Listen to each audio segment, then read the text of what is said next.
What is good, folks? We're back again. Final down. Tim Dula, let's go. Um, for the last quarter, we're gonna talk about players who um players who drafted surprisingly who drafted very low that we didn't think, and sleeper impact players. Um, I'm a for I'm gonna use Connor Cook as a player that I didn't think was gonna fall that low. He fell to the fourth round. There was a lot of talk to him going to be a second round quarterback, even in the late first with Denver, and he fell because of leadership. Some people saying it was leadership issue. He wasn't a team captain for like 2 3 years, and it's very odd if you're a top quarterback, you're not voted by your own team or coaches to be a team captain. But through the evaluation, they felt he'd be a late first round or second round. Even had quarterbacks like Kessler, who got drafted ahead of him, and Della. I forgot the quarterback who went to the Redskins. Was it Doherty? That was one of your guys. No, Newfield. Wait, to the Redskins? Yes, they drafted a quarterback. I'll look that up right now. I believe it was Newfield. I believe it was Newfield, the 6'5" quarterback. Oh, Um, it said, yeah, Nate Sudfeld. Nate Seffer, excuse me. So you got two of those guys who got drafted ahead of Connor Cook, and Connor Cook was a top five draft pick last year if he would have came out. So that's pretty. That's my surprise. My sleeper pick, and before we got on, I threw up thinking about it, and I will say is the New York Giants Sterling Shepard. I think him being drafted, him lining up next to number 13 and Victor Cruz, this guy's gonna eat. He's really gonna eat. I love this game in Oklahoma. Very good kid, great ball skills. I think he's gonna be the sleeper pick. I think he's gonna emerge very fast. Okay. Um, if I'm looking at the entire draft, a few guys I think of. First, I really thought, Noah Spence went number 39 overall. I really thought he was going to go a little higher. I thought, big premium on pass rushers. Um, Everyone likes Leonard Floyd, don't get me wrong, but I think Noah Spence is going to be the better pro. Nothing against the Chicago Bears. Actually, they have a guy on their team they drafted who I think will be a sleeper. I'll talk about him in a second, but thought Noah Spence went a little further down than I thought. Um, I thought a guy like Max Turek, the center out of USC, think he went a little lower than I thought. If nothing against Joshua Garnett, nothing against Jermaine Ifedi, but I think if healthy, Max Turek should have been a first-round pick. I thought he was better than Ryan Kelly, certainly. If we're looking at some sleepers, I'll throw out some names. My first guy I thought of is a guy that Seahawks took, actually. They took a lot of running backs. They took C.J. Prosai. They took Precise, yeah. Prosai. They took Alex Collins. I really like Kenny Lawler, receiver out of Cal. Um, Yes, I think it was a sixth round. I think it was Oh a man, sixth-round pick. yeah, The Seahawks have done well with later guys at receiver, whether it be Doug Baldwin, whether it be Jermaine Kearse. I think Kenny Lawler can, I think Kenny Lawler can compete for time early. I think of the Chicago Bears, Jordan Howard is a guy running back from Indiana. I don't know if you watched his college tape, but Michigan, the game he put on against Michigan, he put on a clinic against Michigan. At the right. time, Michigan had like a top 3 run defense in the country.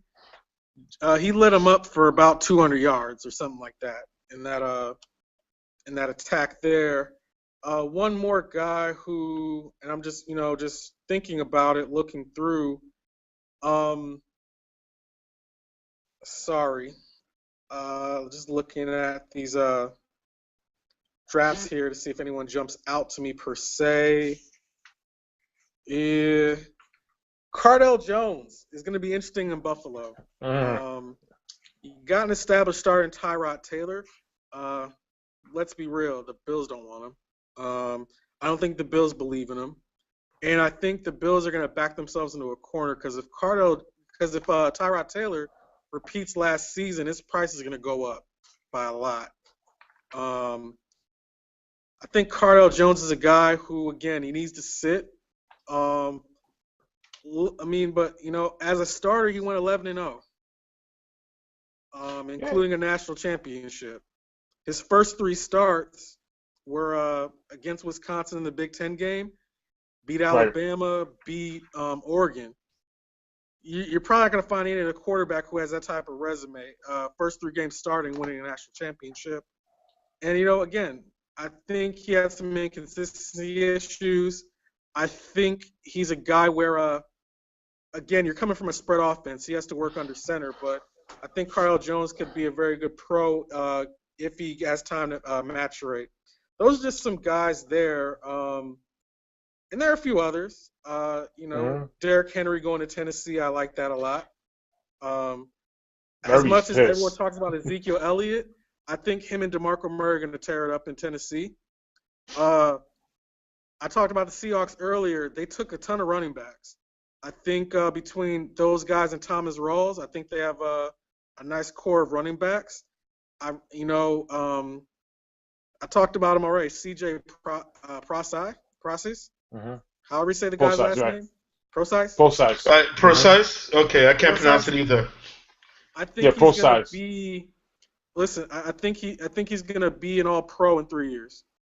Let me tell you something. That's the guy that the Eagles should have took in the 3rd round when you had a chance to get a running back and a quarterback. I'm going to add a guy, and this is another team. I know he was doing teams who did very well. The Bengals is one of my top 5, and they also got a guy who fell very low, and I think will be being that he fell low, he's gonna make some noise very early, and that's the defensive tackle Andre Billings from Baylor. He fell because there was a rumor saying about his knees issue, and I know. Listen to Brian Broaddus from DallasCowboys.com, the draft show. He was saying that there was not really reported by his knees. The guy checked out pretty good. Now, this guy could move. Big ankle in that middle, nice, short, and stout. And he was slated to go either in the 1st round, later 1st round, or early 2nd, and that's it. This guy fell over to the 4th round. And when you look at the Bengals draft picks, you got William Jackson III, who they say was the best cornerback, most ready to start. Tyler Boyd, all right. Nick Rogers, the linebacker out of Utah State, and then Andrews Billings. I think with that right there, what was incredible to get Andrews Billings in the 4th round. And added to what the Bengals really have on defense, that's sick. That's very sick. Yep.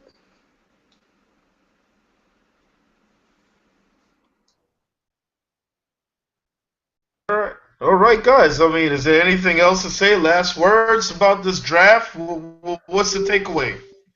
The takeaway is in this year's draft, there was a lot of value, and I think, like Tim said earlier, a lot of teams were able to draft for need and value. I think I don't think there were as many reaches this year as been in prior years. People would say Carl Joseph was a reach. I don't think he was a reach. Oakland needed a safety, and I think he was worthy at that pick. They talked about Keanu Neal, but Keanu Neal is this strong safety linebacker type that everyone wants now. Kind of like Mark Barron or Dayon Buchanan, or even a Cam Chancellor type of strong safety who could play linebacker also in nickel packages. Even the guard from Stanford, Garnett, again, for whatever it's worth, that